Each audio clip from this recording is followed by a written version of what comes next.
इस दास ने 17 फरवरी 1988 में परमात्मा की शरण मिली थी और उस दिन के बाद 6 वर्ष 1994 तक दास ने जेई के पद पर सर्विस की। काम करते, अपनी ड्यूटी करते करते भी हम भक्ति करते हैं। हमारा रूल यही है, काम भी करो, भगवान ना भूलो, बुराई छोड़ दो।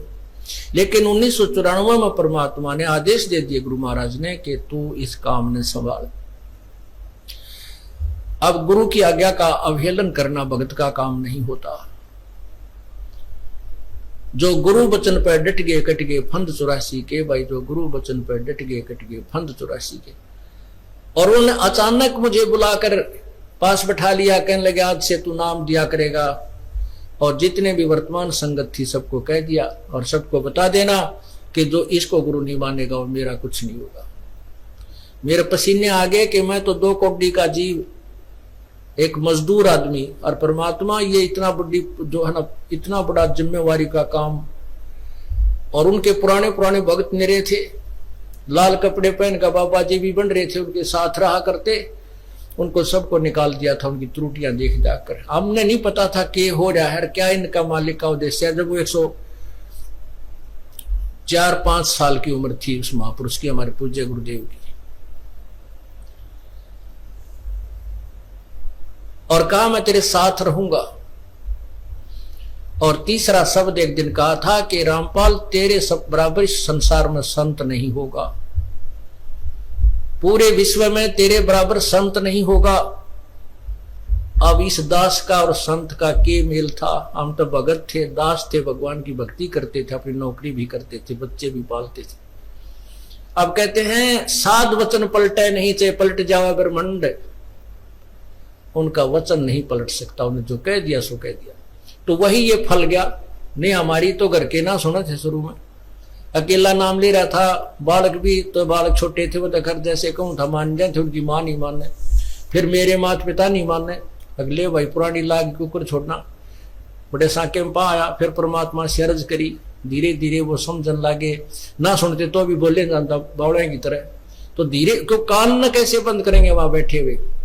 तो ये ऐसा निर्मल ज्ञान है, एक बार अंदर गया सुबह कैसी सिरंजा जानते काम करेगी दवाई।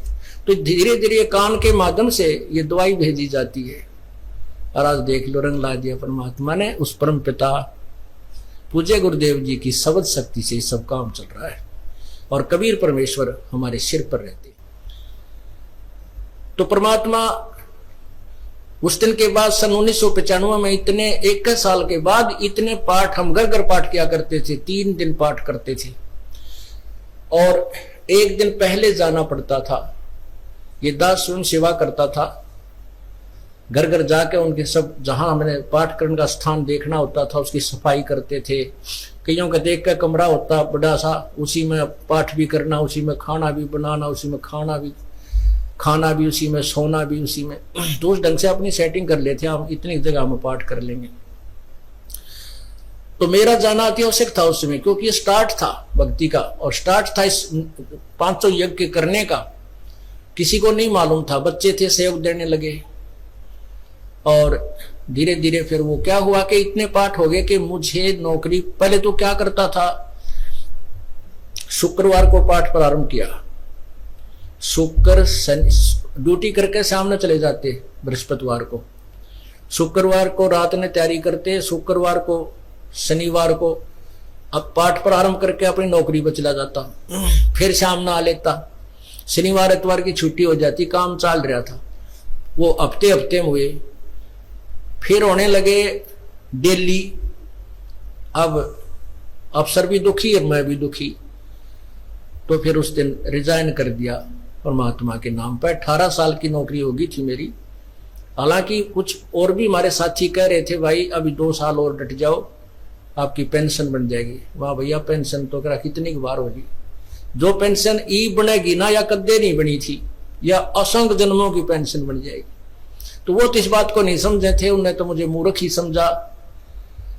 और दास की सौभाग्य था कि मुझे नौकरी या मजदूरी मिल गई भगवान की और उसकी पुण्यात्माओं को दलदल से निकालने की। कहते आत्म प्राण उधार ही ऐसा धर्म नहीं। और धर्म तो और भी है, दान करते हैं, भूखों को भोजन देते हैं, असहाय की सहाय करते हैं, लेकिन जो आत्म प्राण उधारी ऐसा धर्म नहीं। और धर्म तो ये भी है जो गौशाला बना रखी है। धर्म वो भी है जो चिड़िया ऊपर चुग्गा डाल देते हो पशु पक्षियों को। वो भी विकलांगों के जो ऑपरेशन वगैरह कराए जा रहे हैं वो भी धर्म है। अनाथ आश्रम है वो भी धर्म है। लेकिन जो आज गऊ है उनकी सेवा कर रहे हैं, अच्छी है, क्योंकि कोई भी प्राणी है, चाहे भैंस है, पशु है, कोई किसी प्रकार का, सबकी सेवा हमने इसी दृष्टिकोण से करनी चाहिए, क्योंकि सब में एक जैसा जीव, वो भी धर्म है। लेकिन अब तो वो आज वो गाय है, आज कोई भैंस है, और जन्म होने के बाद फिर वो सूअर की जोनी में जा सकती है। उस बीमारी तो कौन छुटाएगा उसको। तो ये ज्ञान, ये भक्ति, ये आत्मा इस जीव को उद्धार करेगी। वो फिर 84 लाख योनियों में नहीं जाएगा, या तो मनुष्य शरीर होगा, नहीं सतलोक चला जाएगा। तो कहते हैं आत्म प्राण उद्धारी ऐसा धर्म नहीं। और तो इस दास को ये आत्म प्राण यानी जीव आत्मा के उद्धार की मजदूरी मिल गई, और सहर्ष शुक्र मनाता हूं प्रभु, आपने कैसे दया करी 2 कौड़ी के जीव पर। और ऐसे निर्मल भगवान की महिमा, ओए होए होए, जिसके नाम लेते हैं रूंग रूंग खड़े हो जाते हैं। उसके बाद परमात्मा की ऐसी महिमा हुई, अब मुझे इतनी खुशी होती है। कैसा निर्मल समाज तैयार हो रहा है। बीड़ी, शराब, मांस, तंबाकू, उसको देखकर भी राजी नहीं है। अब ये पुण्यात्मा दोनों हाथों दान करते, और हम पहले लूटन पर लगे रहा करते थे, पाप बढ़ाते थे। ये माया साथ नहीं जानी थी कि इतना नरक इकट्ठा कर रहे थे। और परमात्मा क्या कहते हैं, सतगुरु के सिजदा करूं कर्म छुटाए कोटि, और जो ऐसे सतगुरु की निंदा करे फिर जम तोड़ेंगे होठ। अब जो लोग बिना देखे सोचे समझे और भक्तों की, संतों की बुराई करते हैं, अब क्या बताते हैं कि सतगुरु के सिजदा करो जिसने कर्म छुटाए कोट, करोड़ों पाप कर्मों से हटाकर और पुण्य कर्मों पर लगा दिया। कितने पाप कर्म बचा दिए हमारे। और जैसे ऐसे सतगुरु की जो निंदा करते हैं, कहते हैं उनके जम तोड़ेंगे होठ, यम के दूत उनके ऐसे लठ मारेंगे, चाहे कितने लागो, मुंह पे, होठा पे। होठ इसलिए कहा कि इस पर ज्यादा दर्द होया करे, सोई भी बुढ़ी आया करे। तो कहते हैं वो जम तोड़ेंगे होठ जो बकवाद किया करते थे, संतों की निंदा करते थे।